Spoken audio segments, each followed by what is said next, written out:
Hi hello ನಮಸ್ಕಾರ ರೀ. ಹೆಂಗಿದ್ರಿ? ಚೆನ್ನಾಗಿದ್ರೇನ್ರಿ ತಾವೆಲ್ಲ? ನಾನು ಕೂಡ ತುಂಬ ಚೆನ್ನಾಗಿದ್ದೇನೆ ನೋಡ್ರಿ. ಇವತ್ತು ನೋಡ್ರಿ ನನ್ನ ಹಳ್ಳಿ ಕೈ ರುಚಿ ಒಂದು ಚಾನಲಲ್ಲಿ ಇವತ್ತು ಮಜ್ಜಿಗೆ ಸಾಂಬಾರನ್ನು ಸಿಂಪಲ್ಲಾಗಿ ಯಾವ ರೀತಿ ಮಾಡ್ದಂತ ಹೇಳಿ ತೋರಿಸ್ಕೊಡ್ತೇನೆ ರೀ. ಬನ್ನಿ ಫ್ರೆಂಡ್ಸ್, ಹಂಗಾರೆ ಮಜ್ಜಿಗೆ ಸಾಂಬಾರನ್ನು ಮಾಡುವ ಒಂದು ವಿಧಾನವನ್ನು ನೋಡ್ಕೊಂಬರೋಣ. ನೋಡ್ರಿ, ಇಲ್ಲಿ ಹಸಿಮೆಣಸಿನ್ಕಾಯಿ, ಬೆಳ್ಳುಳ್ಳಿ, ಕೊತ್ತಂಬರಿ, ಅರಿಶಿಣ, ಜೀರಿಗೆ, ಸಾಸಿವೆ ಇಟ್ಕೊಂಡೇನ್ರಿ. ಬೆಲ್ಲ ಒಂದು ಮರ್ತಿದ್ದೆ ಇಟ್ಕೊಳಕ್ಕೆ, ಬೆಲ್ಲನೂ ಕೂಡ ಹಾಕ್ಕೋಬೇಕ್ರಿ ಇದಕ್ಕೆ.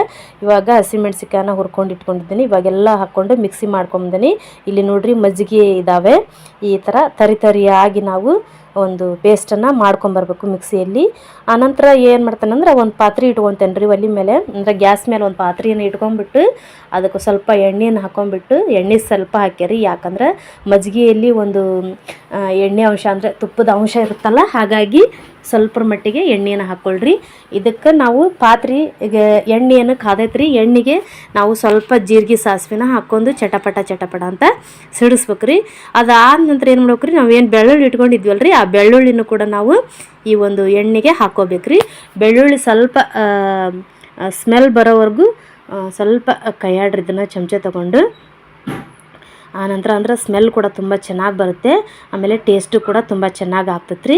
ಇವಾಗ ನೋಡಿರಿ ರುಬ್ಬಿಟ್ಕೊಂಡಿದ್ಮೇಲೆ ಹಸಿಮೆಣ್ಸಿಕಾಯಿ ಚಟ್ನಿಯನ್ನು ಅದನ್ನು ಕೂಡ ನಾನು ಇಲ್ಲಿ ಹಾಕ್ಕೊಳ್ತಾ ಇದ್ದೀನಿ. ಏನು ಜೀರಿಗೆ, ಸಾಸಿವೆ, ಬೆಳ್ಳುಳ್ಳಿ ಒಂದೆರಡು ಅವನ್ನೆಲ್ಲ ಪೇಸ್ಟ್ ಮಾಡಿ ಇಟ್ಕೊಂಡಿದ್ನಲ್ಲ ಅದನ್ನು ಹಾಕ್ಕೊಳ್ತಾ ಇದ್ದೀನಿ ರೀ. ಸ್ವಲ್ಪ ಅರಿಶಿನ ಹಾಕ್ಕೋಬೇಕ್ರಿ. ಅರಿಶಿನ ಹಾಕ್ಕೊಂಡು ಸ್ವಲ್ಪ ಹಸಿ ವಾಸನೆ ಬರೋವರೆಗೂ ನಾವು ಈ ಒಂದು ಹಸಿಮೆಣ್ಸಿಕಾಯಿ ಚಟ್ನಿಯನ್ನು ಎಣ್ಣೆಯಲ್ಲಿ ಬಾಡಿಸ್ಕೋಬೇಕ್ರಿ. ಬಾಡಿಸ್ಕೊಂಡೆ ಅಂದ್ರೆ ಅದ್ರ ಹಸಿ ವಾಸನೆ ಕೂಡ ಹುರಿದಿರ್ತೀವಿ ರೀ, ಆದರೂ ಇನ್ನೂ ಸ್ವಲ್ಪ ಇರ್ತೈತಲ್ಲ, ಹಾಗಾಗಿ ಸ್ವಲ್ಪ ನಾವು ಎಣ್ಣೆಯಲ್ಲೇ ಬಾಡಿಸ್ಕೋಬೇಕ್ರಿ.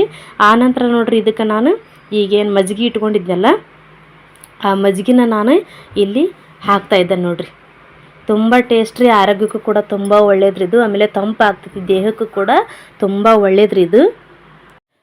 ನೋಡ್ರಿ ಇದನ್ನೇನು ಕುದಿಸೋ ಆಗಿಲ್ರಿ. ಆಮೇಲೆ ರುಚಿಗೆ ತಕ್ಕಷ್ಟು ಉಪ್ಪನ್ನು ಹಾಕ್ಕೋಬೇಕ್ರಿ. ಉಪ್ಪನ್ನು ಹಾಕ್ಕೊಂಬಿಟ್ಟು ಸ್ವಲ್ಪ ಏನಾರು ಹುಳಿ ಇದ್ರೆ ಸ್ವಲ್ಪ ಬೆಲ್ಲನ ಹಾಕ್ಕೊಡ್ರಿ. ನೋಡ್ರಿ ಇವಾಗ ಮೇಲೆ ಸ್ವಲ್ಪ ಕೊತ್ತಂಬರಿನ ಹಾಕ್ಕೊಂಬಿಟ್ರೆ ಮಜ್ಜಿಗೆ ಸಾರು ಮಸ್ತ್ ಆಗ್ತದ್ರಿ. ನಾವು ಅನ್ನದ ಜೊತೆಗೆ, ಮುದ್ದೆ ಜೊತೆಗೆ ಎಲ್ಲಕ್ಕೂ ಊಟ ಮಾಡ್ಬೋದು. ಆರೋಗ್ಯಕ್ಕೂ ಕೂಡ ತುಂಬ ಒಳ್ಳೇದ್ರಿ. ನೀವು ಒಂದ್ಸಲ ಟ್ರೈ ಮಾಡಿರಿ, ತುಂಬ ಈಸಿ ರೆಸಿಪಿ ರೀ ಇದು. ನೀವು ಒಂದ್ಸಲ ಟ್ರೈ ಮಾಡಿರಿ. ಹಂಗಾರೆ ನಮಗೆ ಸಾಂಬಾರು ಮಾಡೋಕ್ಕೆ ಏನಾರ ಬೇಜಾರಾದಾಗ್ರಿ ಅತಿ ಬೇಗ ಸುಲಭವಾಗಿ ಬೇಗ ಮಾಡ್ಕೋಬೋದು ಅಂತ ಹೇಳಿದ್ರೆ ಮಜ್ಜಿಗೆ ಸಾಂಬಾರು ರೀ. ತುಂಬ ಟೇಸ್ಟ್ ಆಗ್ತೈತೆ ರೀ. ಹಸಿಮೆಣ್ಸಿಕಾಯಿ ಚಟ್ನಿ ಹಾಕಿ ಮಾಡೋದ್ರಿಂದ ಮೇಲೆ ಸ್ವಲ್ಪ ಕೊತ್ತಂಬರಿ ಹಾಕಿಬಿಟ್ರೆ ಮಸ್ತ್ ಆಗ್ತೈತೆ ರೀ. ನೀವು ಟ್ರೈ ಮಾಡಿರಿ, ಕಮೆಂಟ್ ಮುಖಾಂತರ ತಿಳಿಸ್ರಿ ಹೆಂಗೈತೆ ಅಂತ ಹೇಳಿ. ನೋಡಿದ್ರಲ್ಲ ಫ್ರೆಂಡ್ಸ್ ಇವತ್ತಿನ ವಿಡಿಯೋ. ನನ್ನ ಚಾನಲ್ಗೆ ಸಬ್ಸ್ಕ್ರೈಬ್ ಆಗಿರಿ. ಧನ್ಯವಾದಗಳು.